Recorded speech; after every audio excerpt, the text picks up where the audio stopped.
The year is 1221. The world is burning. From the steppes of the east, a force of nature has descended upon the Islamic world, a tide of iron and horsehair that seems unstoppable. They are the Mongols.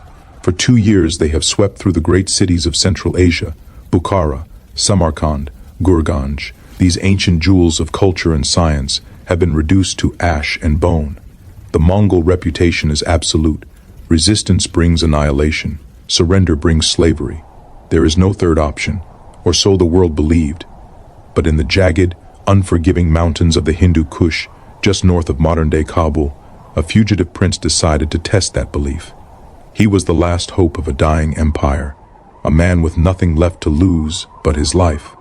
And on a rocky plateau called Parwan, he did the impossible. He made the gods bleed.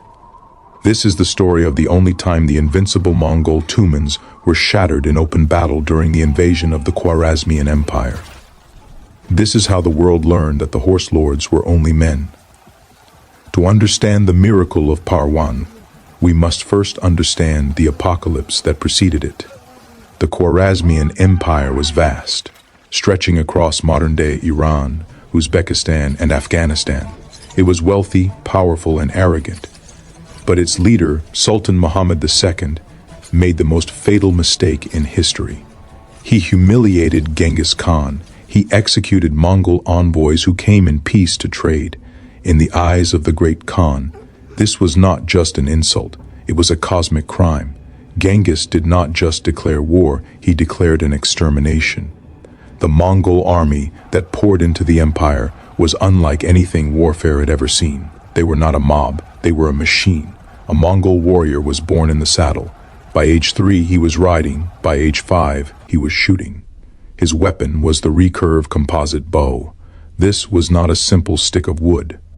It was a piece of high technology, crafted from layers of horn, wood, and sinew, glued together with fish bladder. It took a year to cure. When drawn, it stored an immense amount of energy, capable of punching an armor-piercing arrow through a man at 300 yards. A contemporary Persian chronicler wrote, "They came, they sapped, they burnt, they slew, they plundered, and they departed." That sentence haunts the history books. It feels cold, detached. But listen to the words of a merchant who survived the sack of Bukhara. "I saw the gutters run red, not with water, but with the blood of my neighbors." The Mongols did not speak. They only killed, as if they were harvesting wheat. We thought it was the end of days. The Sultan, Muhammad, fled in panic and died on an island in the Caspian Sea, broken and destitute. The defense of the realm fell to his son, Jalal al-Din Mingburnu. Jalal al-Din was cut from a different cloth. Where his father was indecisive, the son was ferocious. He was a warrior prince, charismatic and stubborn. He gathered the remnants of the broken armies, Turkic mercenaries, Afghan tribesmen, and desperate survivors, and retreated south into the mountains of Afghanistan. Genghis Khan, busy erasing cities from the map in the north, did not initially chase the prince himself. He sent a detachment. But when that detachment vanished, destroyed by Jalal al-Din in a minor skirmish, the great Khan's eyes narrowed. He realized this was not just a fugitive, this was a rebellion. Genghis dispatched one of his most trusted generals to end it. His name was Shigi Kutuk. Shigi Kutuk was not just a soldier, he was the adopted brother of Genghis Khan, raised in the Khan's own tent. He was the supreme judge of the empire, a man of law and order, cold calculation and absolute loyalty. He had never known defeat, because the Mongols did not know defeat. He was given 30,000 men, 3 Tumans, and ordered to hunt the prince down. Shigi Kutuk moved his army through the mountain passes with terrifying speed. He expected to find a disorganized rabble. Instead, when he arrived at the valley of Parwan in the autumn of 1221, he found an army waiting for him. Jalal al-Din had managed to cobble together a coalition. It was a fragile alliance of roughly 60,000 men, double the Mongol number. But numbers rarely mattered against Mongols. Quality mattered, discipline mattered. The battlefield of Parwan is a nightmare for cavalry. It is a narrow valley flanked by steep, rocky cliffs and cut through by a river. The ground is uneven, littered with boulders and loose shale. It is the roof of the world, where the air is thin and lungs burn with every breath. Shigi Kutuku looked at the terrain and made his first mistake. He was arrogant.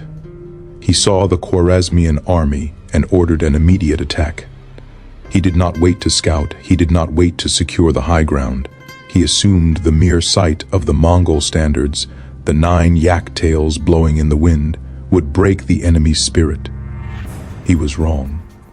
Jalal al-Din knew he could not beat the Mongols at their own game.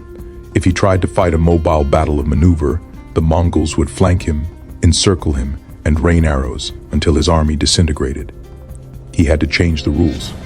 He looked at the rocky ground, the steep slopes, and he issued an order that shocked his commanders. He ordered his archers to dismount. This was unheard of. These were men who lived to ride. To get off the horse was to give up their greatest advantage. But Jalal al-Din understood the terrain. A horse on loose rocks is unstable. An archer on a stumbling horse cannot aim. By putting his men on the ground, he turned them into a solid wall of infantry. He anchored his flanks against the cliffs so the Mongols could not circle behind them. The battle began in the morning light. The Mongols charged. Usually, a Mongol charge is a silent, terrifying coordination of horse and arrow. They ride in, loose a volley, and wheel away before the enemy can touch them, the famous caracole tactic. But at Parwan, the ground fought against them. The horses slipped on the stones. The narrow valley funneled them into tight. As the Mongols rode in to shoot, they were met not by panic, but by a storm of arrows from the dismounted Khwarazmian archers. These men were shooting from a stable platform. They had heavier bows, longer range, and they were protected by shield bearers. The Mongol vanguard was hammered. Men and horses tumbled down the rocky slopes. For the first time, the Mongols were taking more punishment than they were giving. A chronicler from the time notes the confusion in the Mongol ranks. They sought to find the wind, but found only the stone. The fighting raged all day. It was a brutal, grinding melee. The Mongols tried to break the center, but Jalal al-Din himself led the countercharges. He was everywhere, a beacon of hope in black armor, shouting, rallying, fighting. By sunset, both armies pulled back. The Mongols were bloodied, exhausted, and confused. They had never met resistance like this. Shigi Kutuk sat by his fire that night, staring into the flames. He had lost thousands of men. His officers urged him to retreat, to lure the enemy into the open plains. But Shigi Kutuk was proud. To retreat was to admit that the great Khan's brother could be beaten. Instead, he devised a trick. It was a classic Mongol ruse, one that had toppled empires. He ordered his men to take felt puppets, dummies made of wool and straw, and mount them on their spare horses. Every Mongol warrior rode with 3 or 4 spare mounts to stay fresh.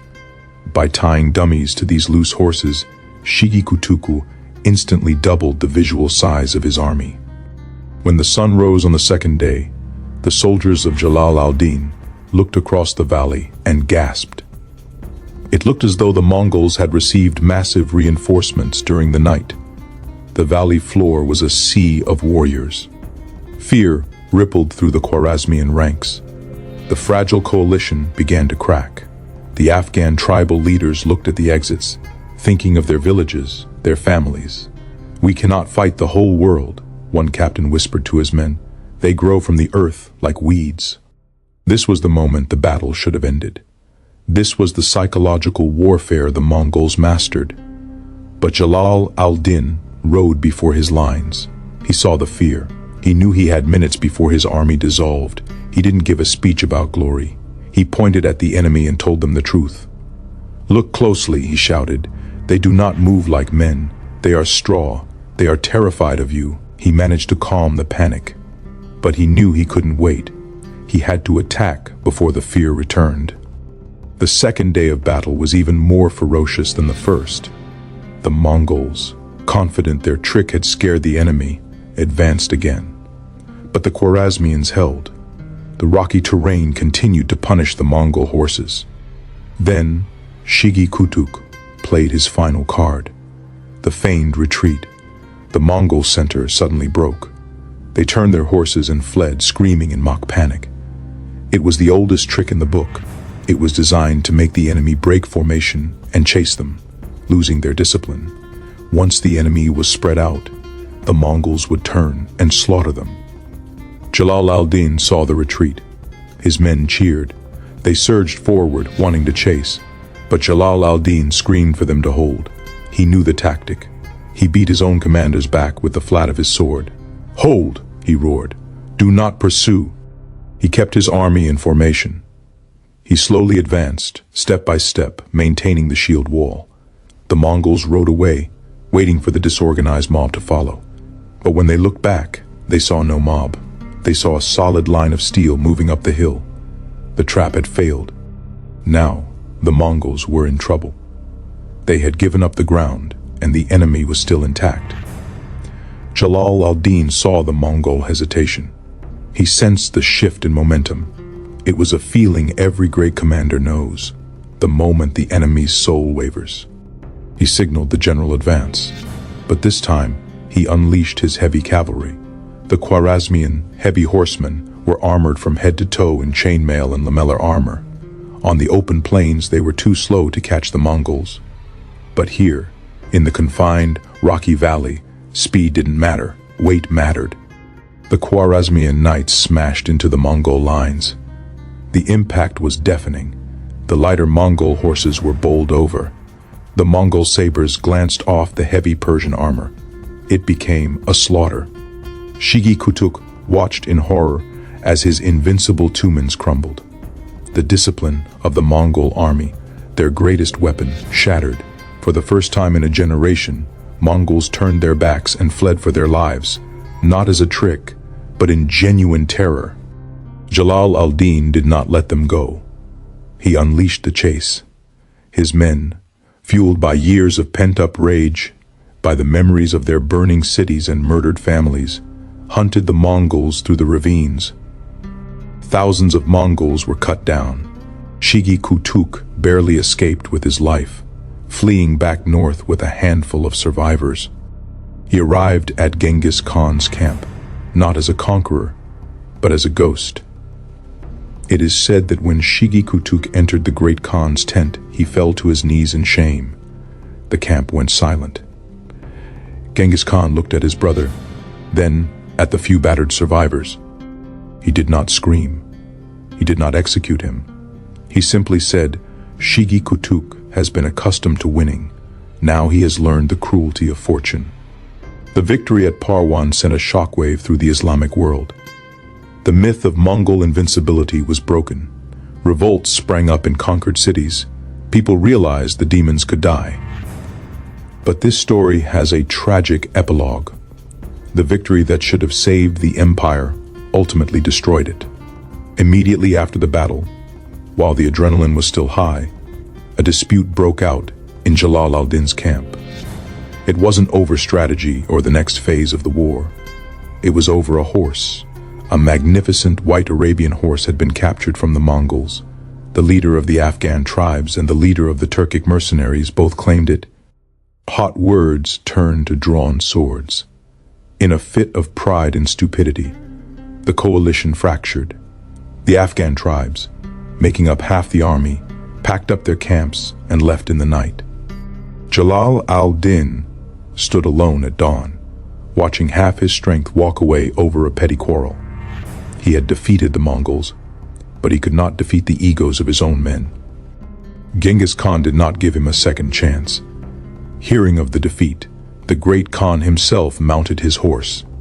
He brought the main army, not 30,000, but the full might of the Mongol nation. He chased Jalal al-Din to the banks of the Indus River. There, outnumbered and cornered, the prince fought one last heroic stand before plunging his horse into the river and swimming to India, leaving his family and his empire behind. But for those 2 days at Parwan, the world held its breath. The strategy was perfect. Nullify the mobility, use the terrain, maintain discipline against the feigned retreat. It proved that the Mongols were not supernatural entities. They were men of flesh and blood, and they could be broken. The Battle of Parwan remains a masterclass in asymmetric warfare. It teaches us that technology and speed are not everything. Terrain, psychology, and the courage to break convention, to dismount when every instinct screams to ride, can turn the tide of history. Jalal al-Din Mingburnu may have lost the war, but at Parwan, he won immortality. He showed the world that even the apocalypse can be paused, if only for a moment, by a few brave men on a rocky hill. There is also a counterfactual worth considering. What if Jalal ad-Din had won at the Indus as decisively as he won at Parwan? What if his army had held together? What if he had been able to inflict repeated defeats on Mongol forces? Could the entire trajectory of the Mongol Empire have changed? Could the expansion westward have been halted or significantly delayed? We cannot know, of course. Alternate history is speculation. But it is worth noting how contingent these massive historical processes were on specific battles, specific decisions, specific moments. Parwan shows us that outcomes were not predetermined. Different choices, different luck, different terrain, and history might have unfolded very differently. The human cost of these wars is almost incomprehensible to modern sensibilities.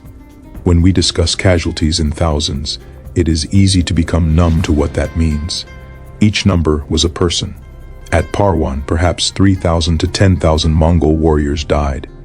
Each of them had families back in Mongolia, children who would never see their fathers again, wives who became widows, parents who lost sons.